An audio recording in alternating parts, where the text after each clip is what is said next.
So, good day, class. So, our lesson for today is all about the lesson 12, which is the technology integration. So, we have a three learning outcomes, which is the number one is clarify technology integration as a process, and number two is compare and critique the SMAR model with the TPAK model of technology integration.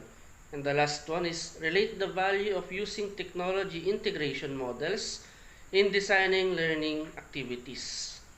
So as for our introduction, the advances in multimedia and communication technologies have remarkably transformed man's capacity to perform practically all his daily tasks.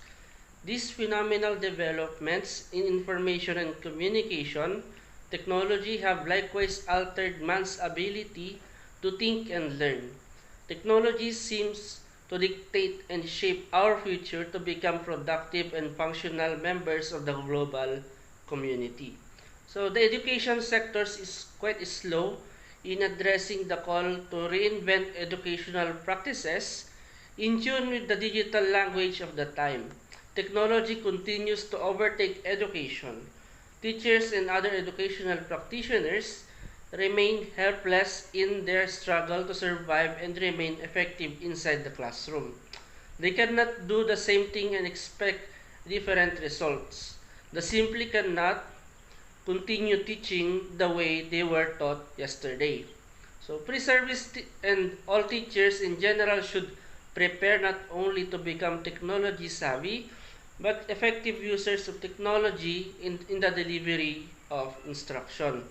Integrating technology in teaching and learning is quite a simple message stated in simple language, but surprisingly quite not simple in actual practice. So in lesson 12 focuses on the concept of technology integration, introduces the SAMR model and the TPAK model of technology integration and their implications in the delivery of educational programs. In understanding technology integration, so the term technology integration is defined in different views and is practiced in different ways. So the following are the different views and perceptions of scholars, practitioners, and teachers on the subject of technology integration. So the number one is integrating technology into classroom instruction means more than teaching basic computer skills and software applications in a computer class. Number two is effective technology integration is achieved when the use of technology is a routine and transparent and when technology supports curricular goals. Number three is technology integration describes how classroom teachers use technology to introduce, reinforce, extend, enrich, assess, and remediate students' mastery or curricular targets. Number four is technology integration involves the infusion of technology as a tool to enhance the learning in a content area of or multidisciplinary settings by Fish in the year of 2011. So number five, technology integration is using computers effectively and efficiently in the general content areas to allow students to learn how to apply computer skills in meaningful way. So technology integration is using software supported by the business world to real-world applications so students learn to use computers flexibly, purposefully, and creatively. And the last one is technology integration is having the curriculum drive technology usage, not having technology drive the curriculum. It involves organizing the goals of curriculum and technology into coordinated harmonious whole by Jolen in the year of 1999. If you further explore the body of literature, more meaning and definitions of technology integration are expressed in different contexts. But let us analyze only those that have been cited here. So, can you see commonalities? In those definitions, for instance, some of these views are expressed to focus on the nature and ways of technology applications, Some refer to the curricular support, others see technology integration as infusion of technology as a tool to enhance delivery of content. Next one is the technology integration models. So we have two technology integration models, which is the SAMR model and the TPAK model. So the first one is the SAMR model by Dr. Ruben Puentedura in the year of 2006. Developed the SMAR model that describes technology integration through the following four levels as shown in the figure. So we have figure here. So at the bottom, we should start is the substitution. So in the substitution, technology acts as a direct tool substitute with no functional change. Next is the augmentation. Technology acts as a direct tool substitute with functional improvement. So in the modification, technology allows for significant task redesign. And the redefinition, technology allows for the creation of new tasks previously inconceivable. So for further explanations, we will go to the next slide. So the acronym SAMR model represents the four levels of technology integration, namely substitution, augmentation, modification, and redefinition. In the first level of this SMAR model is substitution, where technology is used as a direct substitute for what you might do already with no functional change. So, in substitution strategies, can save you time and space by cutting back on laborious pen and paper tasks. Instead of printing out 20 plus paper resources that clog the cupboard, you can use technology to manage resources with just a few clicks. Substitution also provides a much more accessible introduction of technological soft skills than modification and redefinition. It's the perfect opportunity for students to get comfortable with the new technology before you start to transform their learning. So some examples of substitution are having students type their work instead of handwriting it, and using online quizzes and programs instead of pen and paper, and uploading a worksheet in PDF for student access as opposed to photocopying. And the last is using digital interactive whiteboard as opposed to a traditional whiteboard, and saving the result as a document. So remember, substitution strategies do not change the learning process or outcome. Ask yourself what you and your students will gain from the technology before implementing it. If it adds nothing but hassle, stick to pen and paper. So the second level is augmentation, where technology is a direct substitute, but there is functional improvement over what you did without the technology. So for additional, at the augmentation stage, technology adds something to the learning process beyond just convenience. It might give your students a clearer understanding of a complex topic, or making it engaging in a way that traditional methods can't.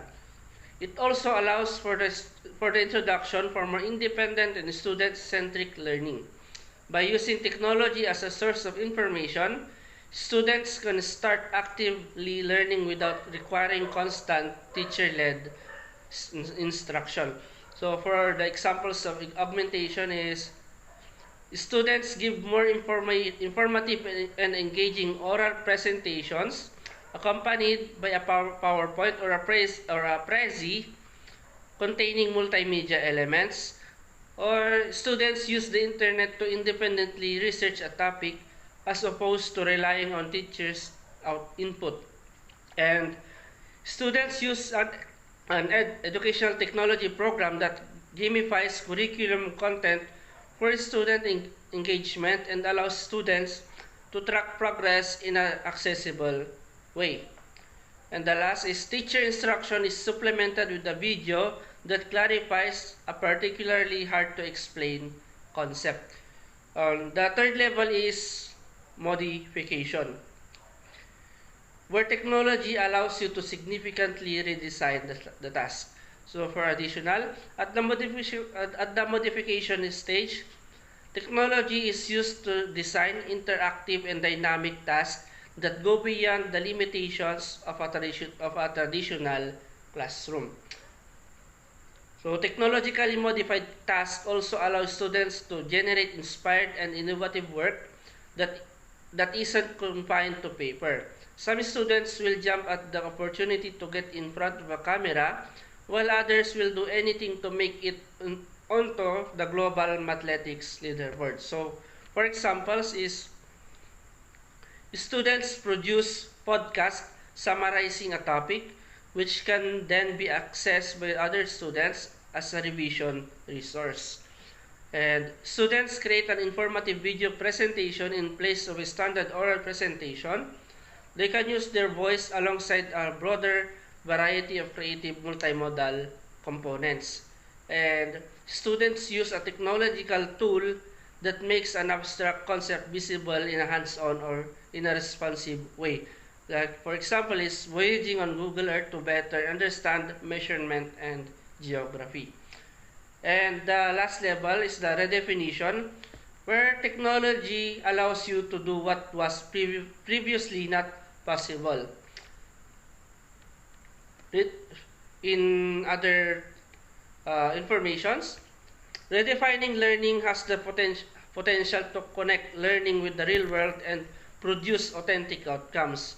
It also gives students strong technological soft skills such as digital collaboration, communication, technological literacy, and the ability to adapt to new systems and processes. Most importantly, using technology to redefine learning in your classroom translate to vibrant and engaged students who embrace a growth mindset. For examples is of redefinition, connecting your students with other people around the world as part of learning journey. Having students publish their work online where it can be viewed by peers and the broader community.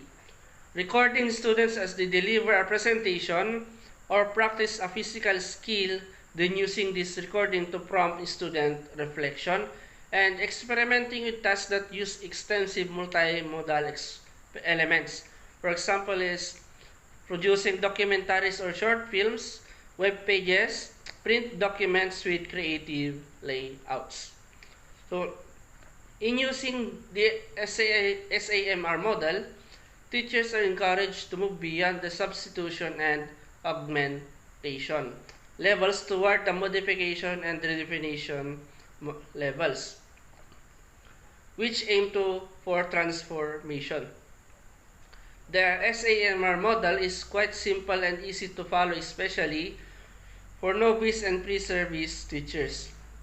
The model, however, requires teachers to have a skill in selection, design, and mastery of the subject matter. So that's my report. For other slides, so will be reported by my group mates. So next, TPAC Technology Integration Model, one of the more popular technology integration models, and today getting its momentum in education is the Technological Pedagogical Content Knowledge, or TPAC, espoused by Mishra and Cooler 2006, which sets this directions for describing use of technology in learning in other professional work. This framework attempts to put in context some of the important qualities of teachers' knowledge required for technology integration in teaching, while addressing the complex, multifaceted, and situated nature of this knowledge. It highlights and describes the complex relationships between three forms of knowledge, namely pedagogical knowledge, content knowledge, and technological knowledge as illustrated in Figure 10. So, as we can see in the framework, the overlapping circles define the seven types of knowledge. The TK or technological knowledge, CK context knowledge, PK pedagogical knowledge, TCK technological content knowledge, PCK pedagogical context knowledge, TPK technological pedagogical knowledge, and the TPAC technological pedagogical content knowledge. So, the TPAC model is a framework for the integration of technology in the classroom. The TPAC framework is a helpful guide to providing students with a high-quality educational experience when technology is incorporated in the classroom. Then,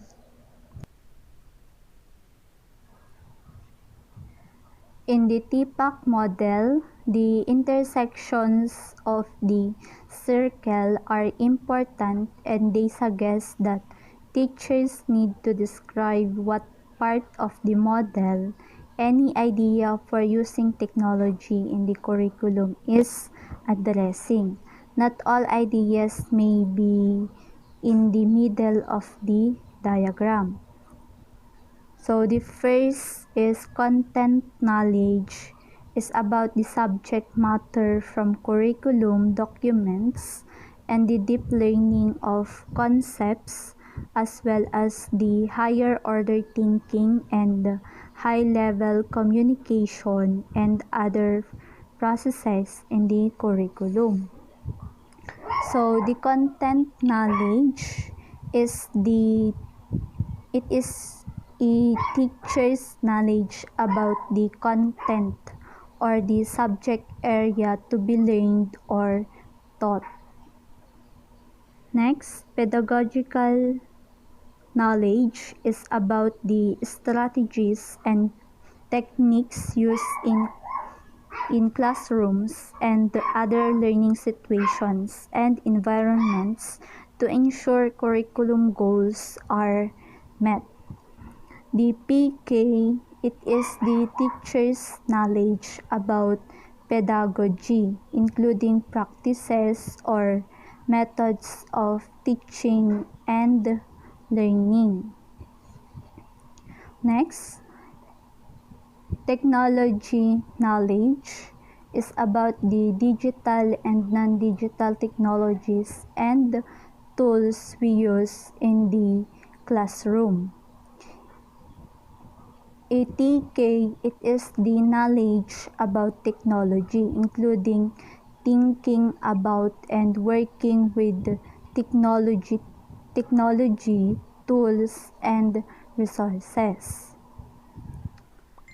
Next, pedagogical content knowledge, or PCK, is about knowing what teaching approaches fit the content and expectations of the subject. So it is the teachers transform subject matter into ways to present it and adapting it to the needs of the learners.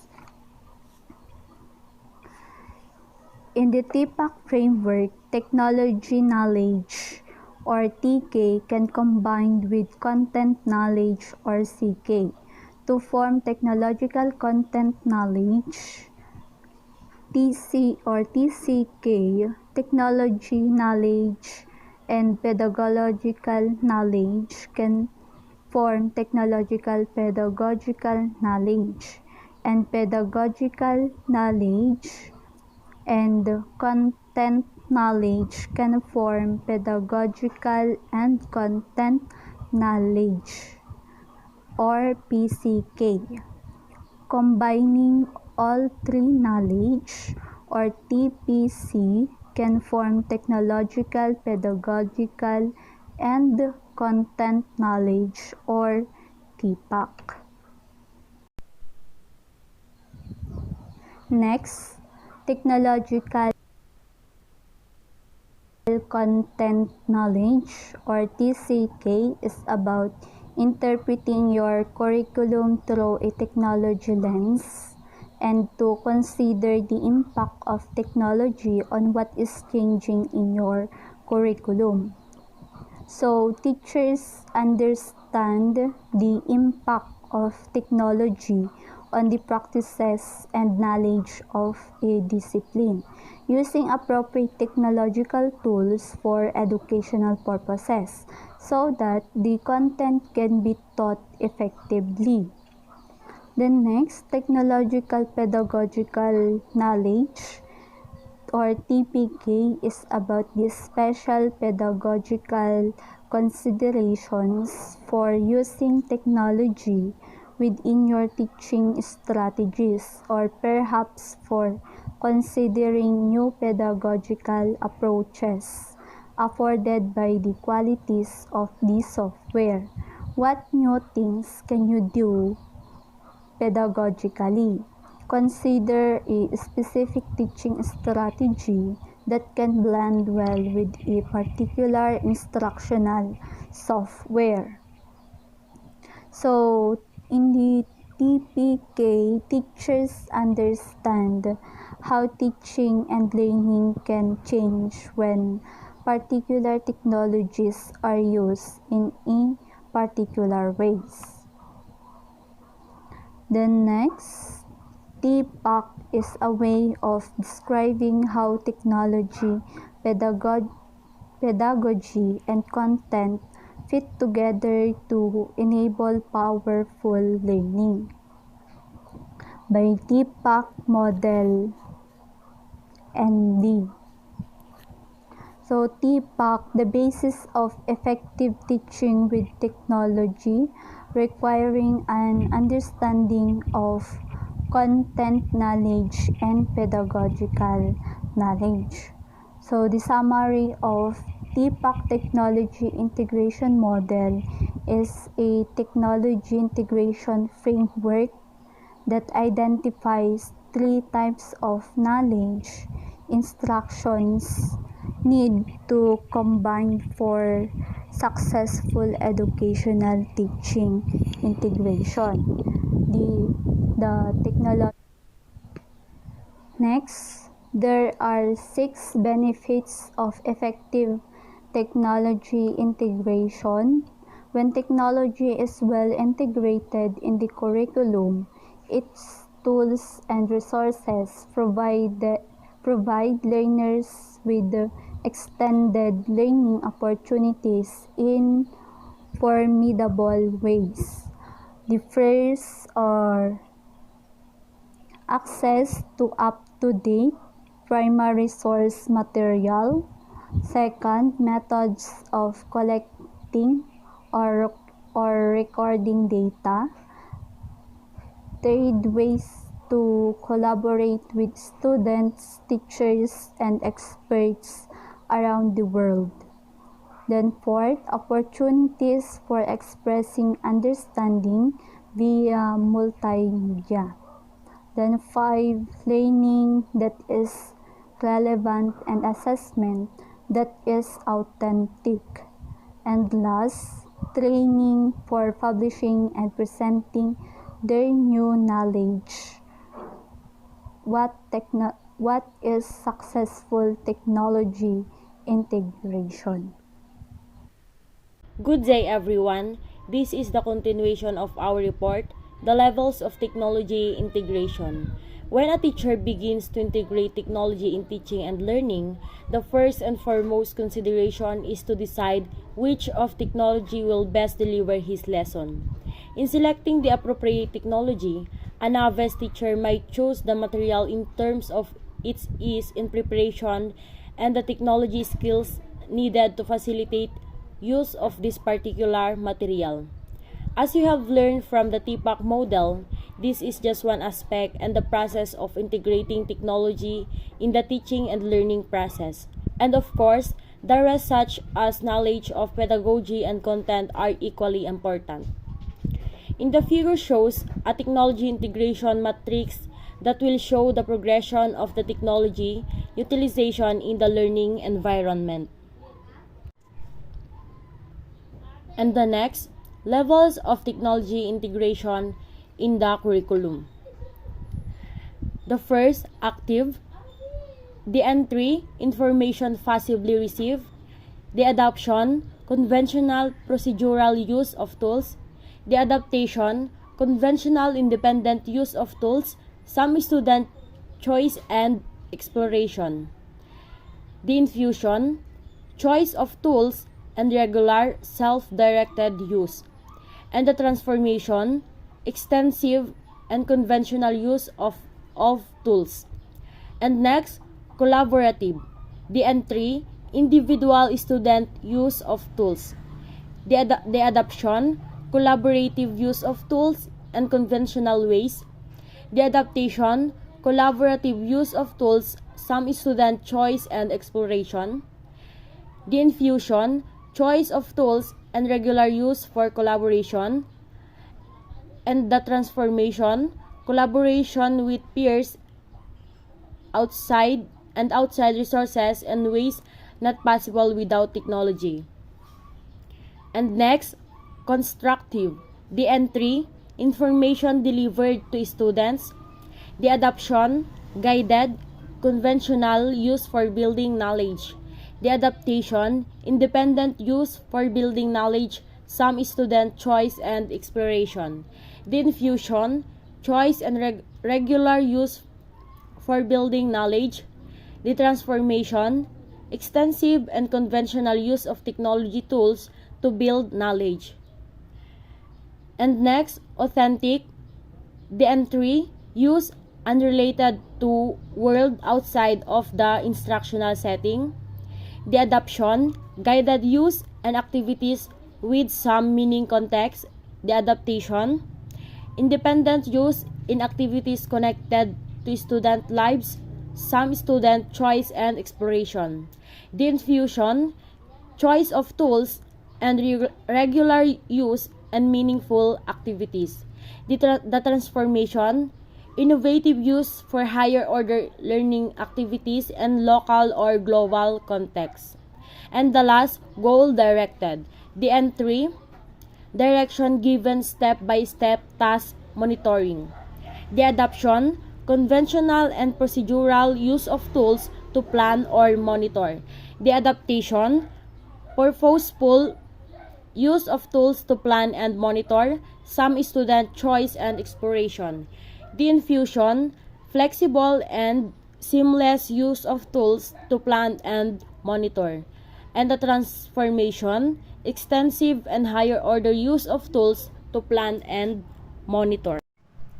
As shown in the figure, there are 5 levels of technology integration into the curriculum: entry, adoption, adaptation, infusion, and transformation.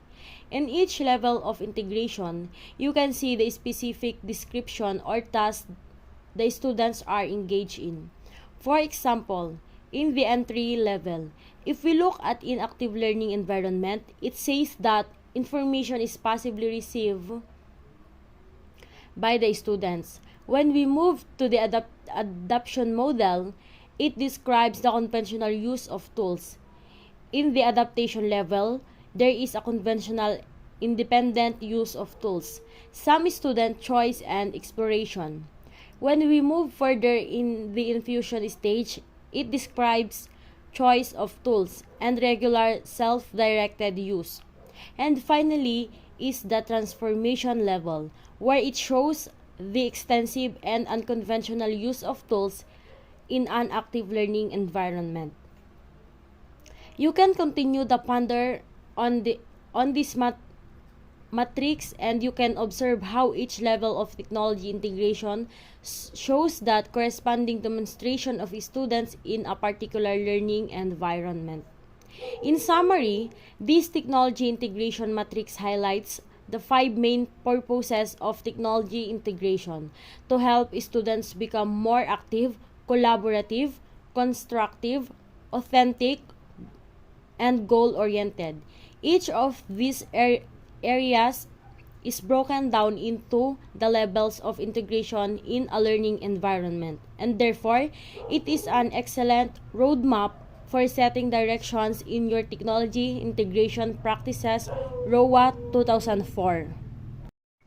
And next, synthesis key themes and concepts. Number 1, technology integration is a complex concept and is defined in many ways.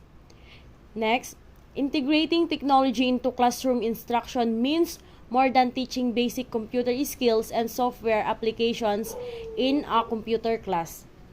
And next, effective technology integration is achieved when the use of technology is routine and transparent, and when technology supports curricular goals. And next, technology integration describes how teachers use technology to introduce, reinforce, extend, enrich, assess, and remediate student mastery of circular targets.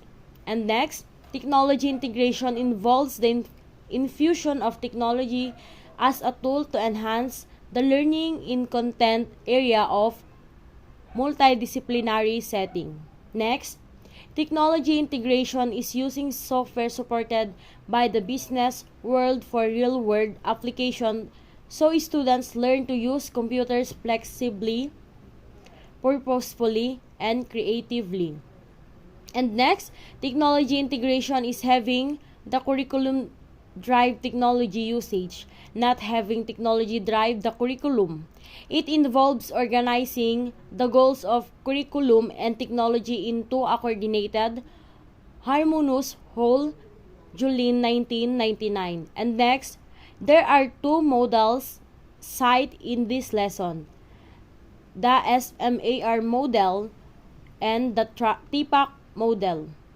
And next, SMAR model shows the SMAR model shows technology integration in 4 levels: substitution, augmentation, modification, and redefinition. The TPAC model shows the relationship of pedagogy, content, and technology. And next, a technology integrated curriculum offers learners several benefits. And last, technology integration matrix shows the progression of technology application in the learning environment.